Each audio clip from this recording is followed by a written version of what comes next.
Now, I am now considered as a drug lord. Drug lord. Na may planong patayin kami, sir. Sino gutos? That time, sir, PNP Chief Bato de la Rosa, sir.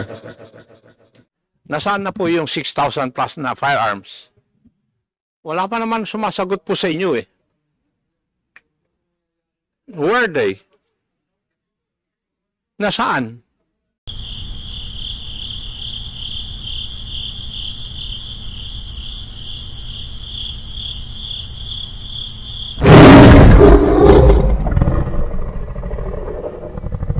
Oh, pending kasi sa kanila. Anyways, proceed muna tayo doon sana tapusin natin itong si Jason Ibe.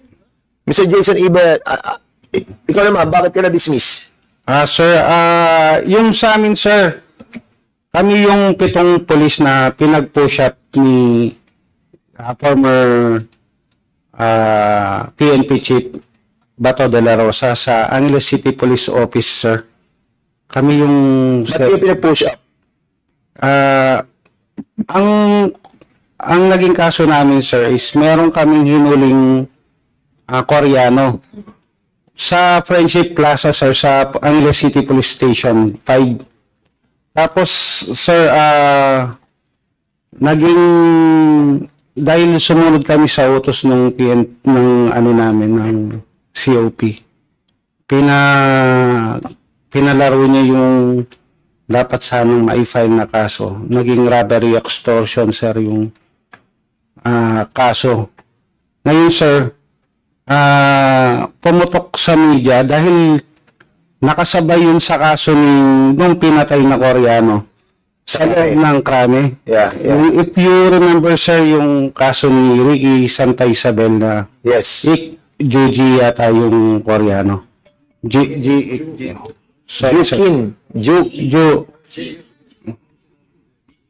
Okay, Yes, sir. Para matakpan, sir, yung dahil naging national news yung sa Korean na yun na namatay sa krami, sir.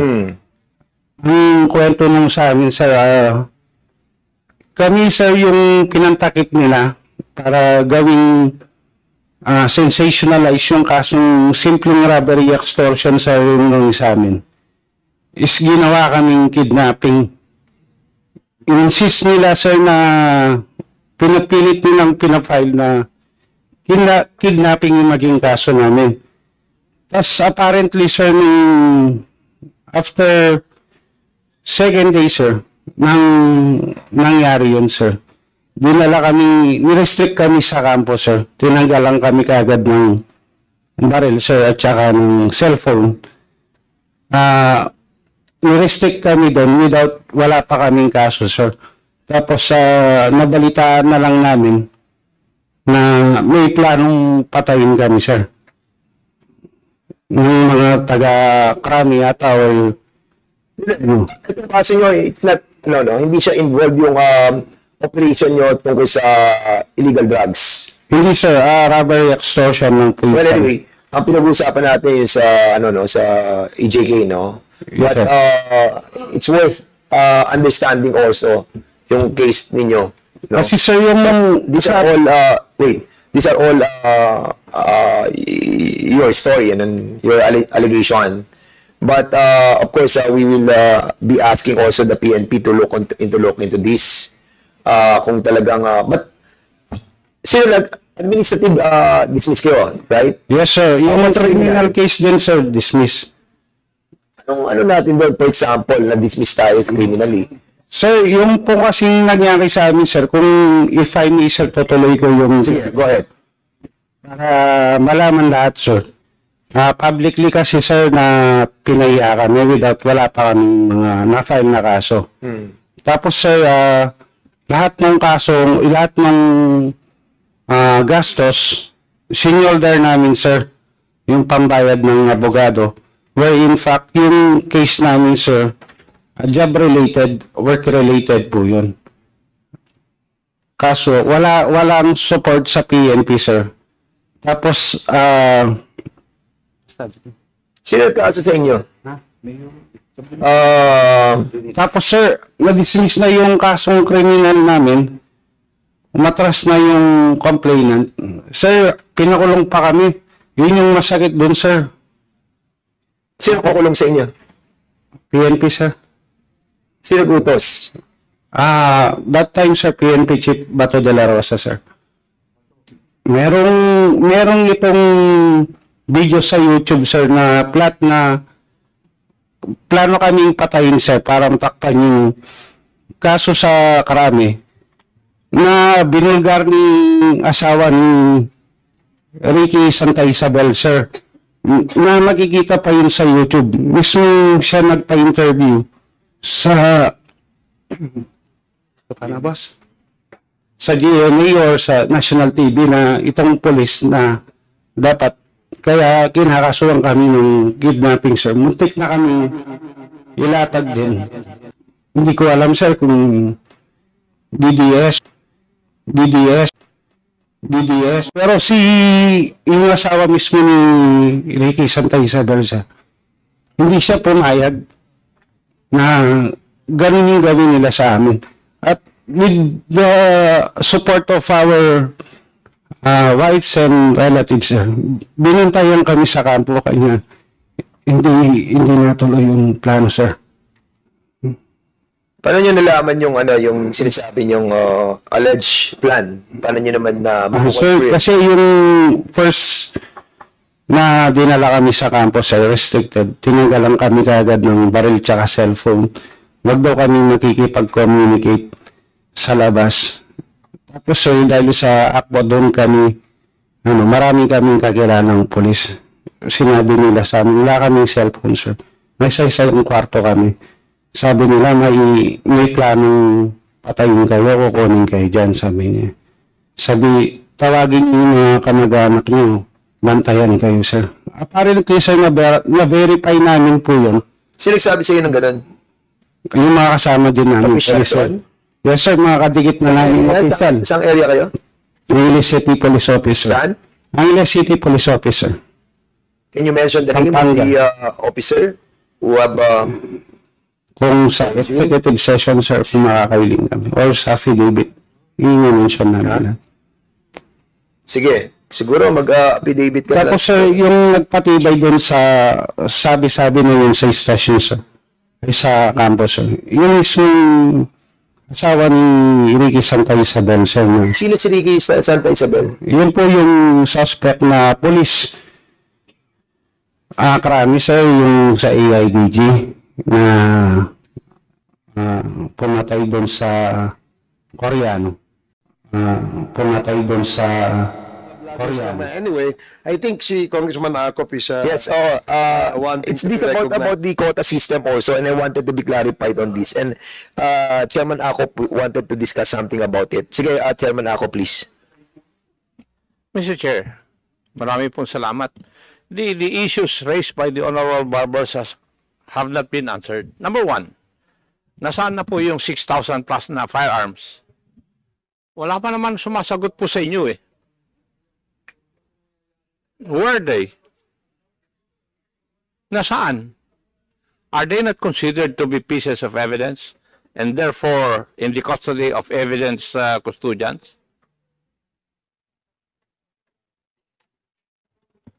Nasaan? Mr. Chair, Your Honor, sir, may I reply? Go ahead. Yes, sir. Sir, since it is part of the evidence, sir, I'm just assuming, sir, it's in the custody, sir, of forensic group, but we will relay, sir, this concern, sir, to the concerned office and probably ask them, sir, to submit the report, sir. Thank you. Mr. Chair, may I move that the PNP submits an inventory of all the firearms which were recovered from every crime scene involving illegal operations against illegal drugs. Okay, there's a motion to submit all those documents pertaining to those firearms. Yung inventory. Oh, yeah, inventory. We'll To find us. out if there are 6,000 plus. There's a motion. After the motion, I'll be recognizing Colonel Balones. So, any second motion? Duly seconded. Any objection? Hearing none, the said motion is now approved. Colonel Abalones, please. Your Honor, sir, I thank you for recognizing me. I would just like to inform the body that from July 1, 2016 to June 30, 2022, the 9,698 firearms related to the drug cases were under the custody of Forensic Group. The 1,424 were either turned over to the court or prosecutor. And the 8,274 are under the custody of the PNP Forensic Group. Okay. May I know why only a certain number were submitted to the court as pieces of evidence, and the others, a greater number, because with the custody of the forensics unit of the PNP? I have a statement here, if I may be allowed to read. The majority of the firearms seized in connection with the war on drugs were predominantly loose and homemade firearms, meaning they were unregistered or illicitly obtained, of which some are they are illicitly obtained. These firearms are being used by various criminal elements, including drug syndicates, and are often employed in violent confrontation with law enforcement. So, they were found intact and properly kept in their respective forensic group evidence rooms. Now, as to the questions of why there were only 1,424, this matter will be referred back to the records of the case to give you, Your Honor, the appropriate answer. When you say that they are with the forensics group, they're not considered as pieces of evidence, and they were not found in the crime scene. Is it not proper that all firearms recovered in the crime scene are considered pieces of evidence and therefore to be submitted with the courts? Yes, Your Honor. And why are they still in the possession of the forensics unit of the PNP? Well, our record says that 1,424 were The turned over. question, Colonel, is why. We will Please answer the question why. It starts with the word because. Mr. Chair, Your Honor, may I be allowed to answer, sir? Yes, sir. Mr. Chair, Your Honor, with respect to the question of Congressman Acop, sir, there are cases, sir, that the court will have the final disposition whether particular evidence, including firearms, should be submitted before the court. There are courts, sir, kasi sir, nagre-refuse to take custody, sir, ng mga barrel, even some pieces of evidence, because they don't have a proper storage. So some of this evidence, I presume, sir, retained by ang forensic group, sir, ang nag-retain ng custody. But just the same, sir, because there's already a instruction for us to submit the inventory, sir. We will submit, sir. Yeah, the reason why I'm asking this question simply because it has been a question asked also by civilians. Kung 6,000 plus yung incident, there should be 6,000 firearms. Kasi ang rason po ninyo, nanlaban eh. Di po ba? That is precisely the question. Nanlaban. Kasi according to our reports, there were orders then for the PNP to procure firearms from Cebu, yung gawaan ng Paltic doon sa Danao, para magamit. Para hindi isang firearm yung pinaglilipat-lipat. Okay? Now, on the issue of quota, sabi po ninyo, wala pong quota. Would that be correct? Yun po yung second issue ni Honorable Barbers eh.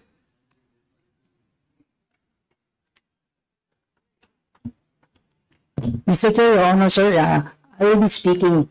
Teka, iya. Yes, Ikaw sir. ba yung nag-take your oath? Briefing lang? Okay.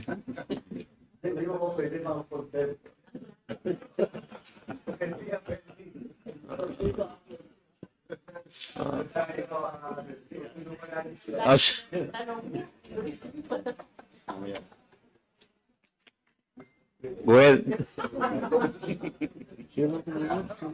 Bro, before you proceed, no, the chair would like to acknowledge the presence of Chairman Abante and Congressman Luis. So go ahead, Chairman Nakop.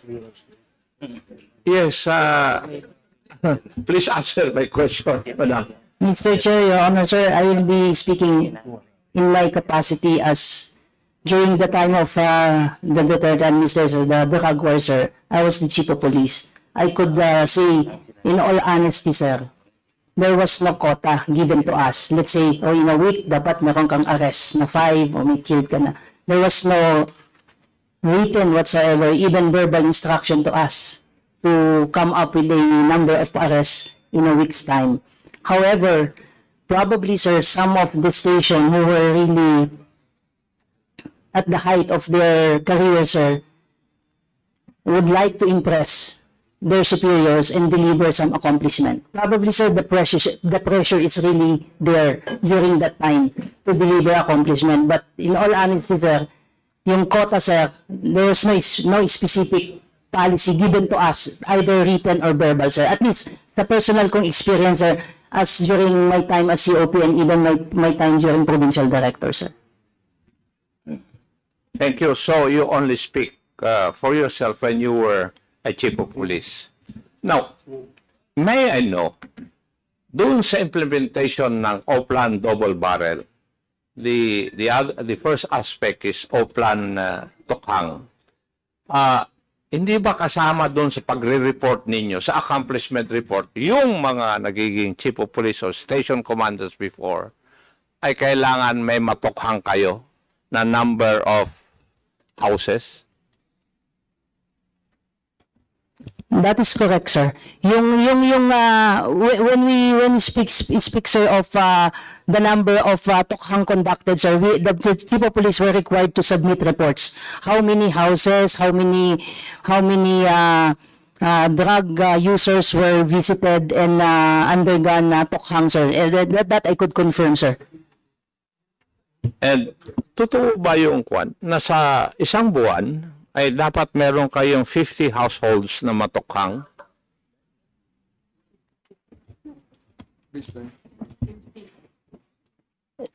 Sir, during my time, wala, sir, ganun, sir, na dapat. Depende po kasi yun, sir, eh. Kasi, sir, yung magiging subject po, sir, ng house visitation will depend on the number of drug personalities reported by the BADAC. So, hindi po talaga yung